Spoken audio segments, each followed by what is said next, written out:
3, 2, 1. Yeah! Oh, we broke the picket.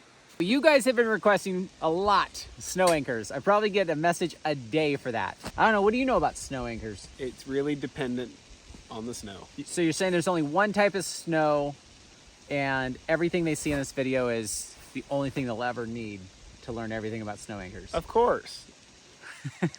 Oh no, it's coming out. Oh, that's a bummer. You guys got snow in my glove.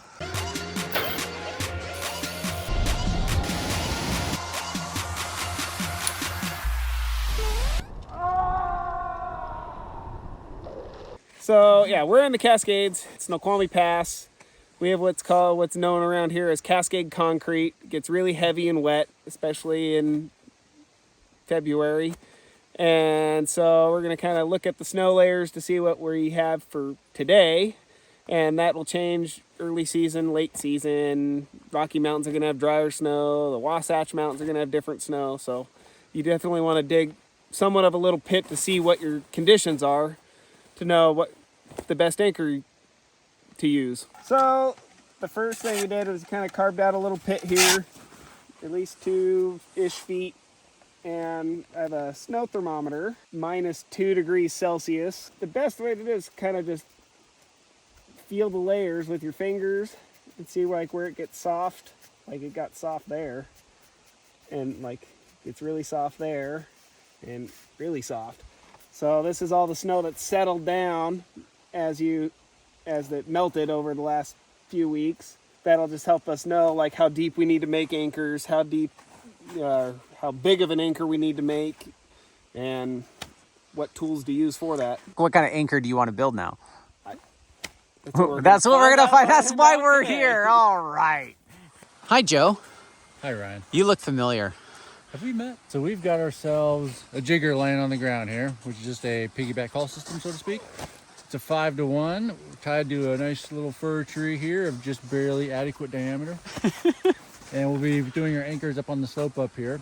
A little wonky looking. The Pelican box actually has the load cell in it, which will keep it from getting damaged. It just looks funny. But yeah, that's our system. We'll just be pulling on this rope here downhill on a 5-to-1 to test the anchors. And then we've also got a drill winch we'll use if we can't pull hard enough. So our first anchor we're going to do is your classic picket with a top clip on it.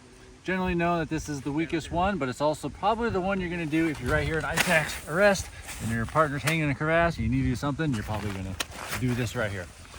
And just to clarify what we got going here, this blue webbing is just back tied to something so that this picket doesn't come down and spear us through the brain while we're pulling on it. And then this is the load cell in a protective case. And this is our pulley system here. All right, let's go pull. Why did we back that up? So the ice layer was like 3 or 4 inches. Is that what you had over there in the pit? Yeah. And then underneath that same sugar layer that's still persistent, but the ice on top has gotten a lot smaller. Last weekend it was like a good 6 inches.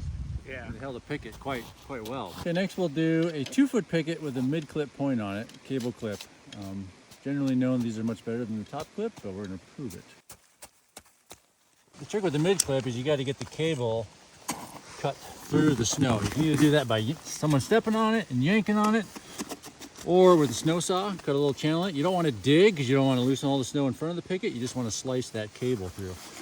If you don't slice the cable through, then it's coming down at an angle and it'll actually pull the picket up. So you got to get it cut into where it's coming perpendicular off the picket.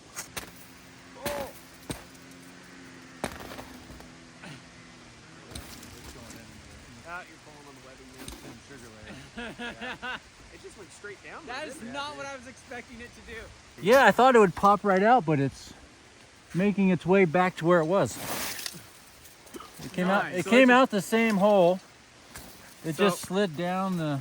Because you were like this, which put it right into that sugar layer and made it just do that. Let's try doing it like that. Hey Ryan, can you pull this, please?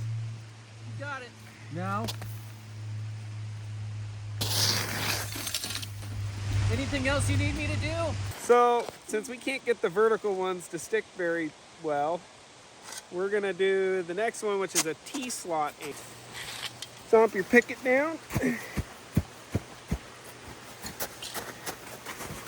then backfill it.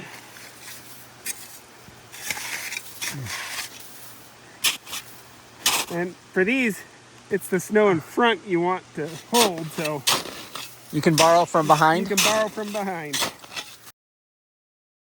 And you want this, this is where the wire comes in handy, because you can kind of, you want that to be in the fall line or in your pole in this case. Wouldn't that naturally happen? Get pulled in line because... So if this is harder, what can happen is it'll act as a pivot point. So if you're not in the fall line, yeah, if it's you're hard. just doing this and pulling up instead of down. Bury all of it.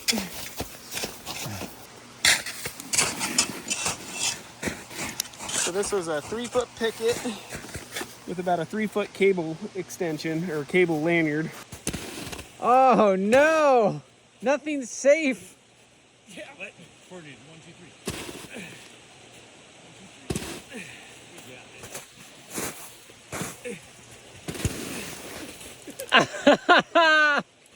Oh, look at you guys. You're so strong. Can you build two and equalize it if you had the equipment? Is that a thing you guys would do if you're like... Step, yeah. Yeah, next step would be add more. Add What more. we're seeing here is we'd have to have like 17 to actually Pretty get much to, every one of those pickets. Yeah. That. So we're gonna use one of Ryan's favorite soft shackles. Oh, damn.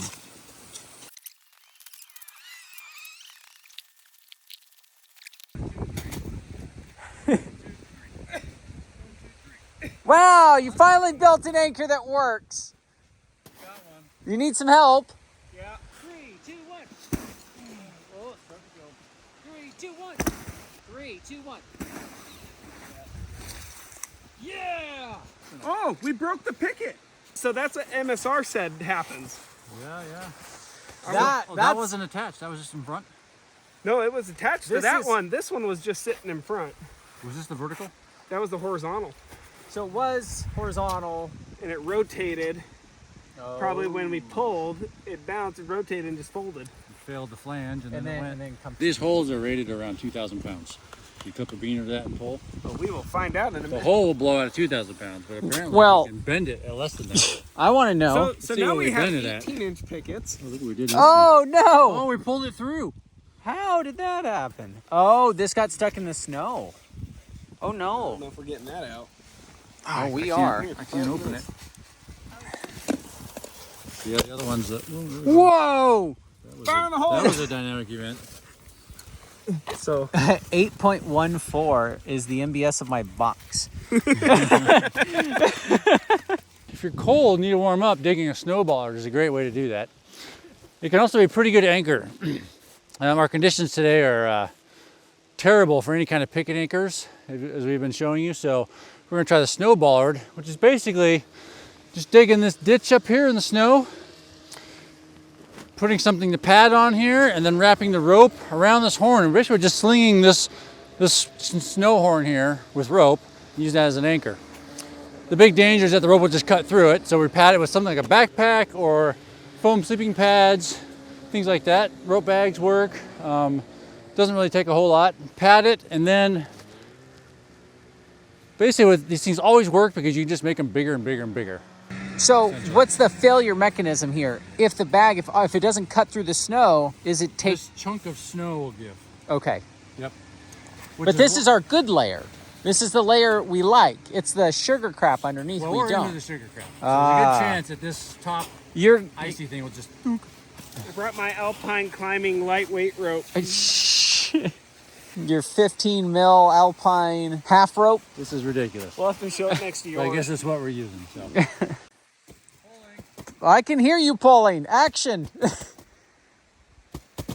Oh yeah, this is very interesting. Yeah. You finally cinched the bag down. Yeah, this is We've reached our limit. 3, 2, 1. There it goes. 2, 1.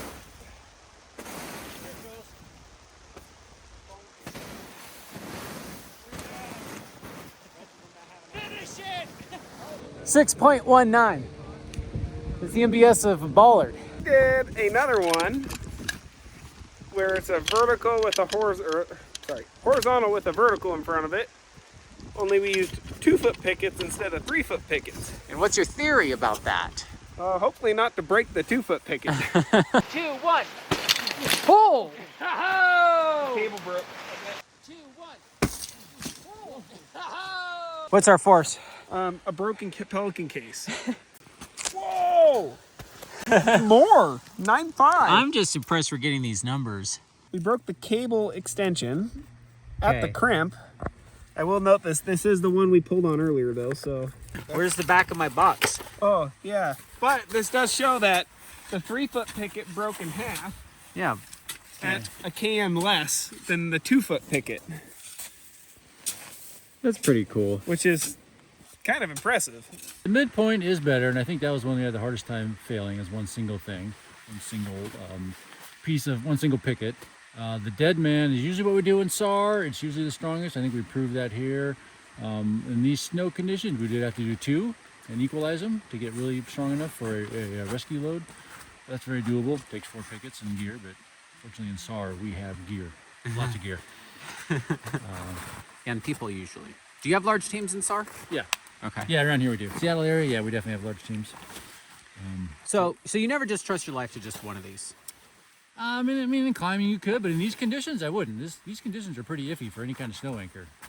The bollard was strong enough as a single point. Do we have some different ice that we can test? We could go over to the hard pan, the compacted stuff on the side of the road here. It would be definitely different than what we've been playing in today. It gets compacted and groomed over and over and over. So the sugar layer that we're fighting here is going to be consolidated over there. So that would be actually fun. Just to show how strong a single picket can be. Yeah. Let's see if we can break one of those. If you want to see another day, oh God, wait till I'm done with my spiel. If you want to see us test this all again in different snow conditions, we can do that. If you want us to test different things, let us know in the comment section. Is how I'm going to know what direction to go.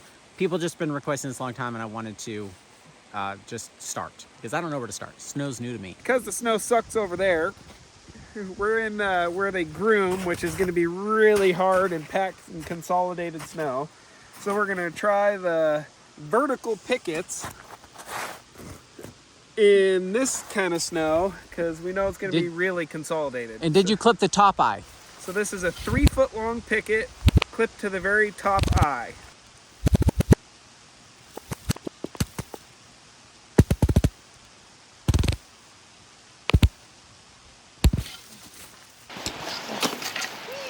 So we got 4.46 on the top eye of that 3-foot picket. It did bend a little more. It did bend a little bit. It pulled out easier than we thought, but it pulled out 3 or 4 times more than when we had it on that crap up there.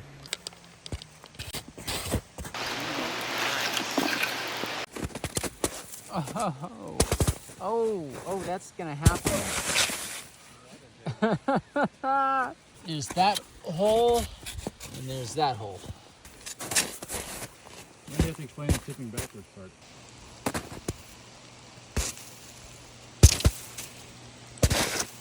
Oh, nice. So in the book Down by Andy Kirkpatrick, he suggested a glove with a candy bar. And since we forgot a Snickers, we got some Coban. We're gonna stick Coban in this glove and we're gonna bury it in a T-groove style. And we're gonna girth hitch or I'll just probably clove this amazing 12 braid Vectrin. I've got it on eBay, so it could technically be anything, and I wouldn't know if it was right or not. So yeah, we'll see if that holds anything. And I'm gonna be gloveless if we can't pull it out. Are you seesawing? Oh, my hand was. Sorry. It works really well.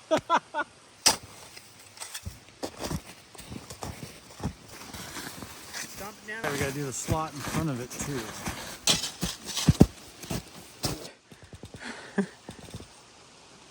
Oh no, it's coming out. Oh, that's a bummer. You guys got snow in my glove. Kelvin Coban, 2KN. So, You can emergency wrap on that. you technically could, especially a low angle wrap, right? Because low angle is gonna only be what, half a K in? Ah, if you're doing that's that again. usable. Not terrible. There you go, doctor. See you pull that out for a patient. Well, we've got like a rainy, sleety day in the Cascades here. We're having snow for several weeks. And so, I don't know, I'd probably still call it typical conditions for the Cascade concrete here, but still, it could definitely be a lot better. End of this episode.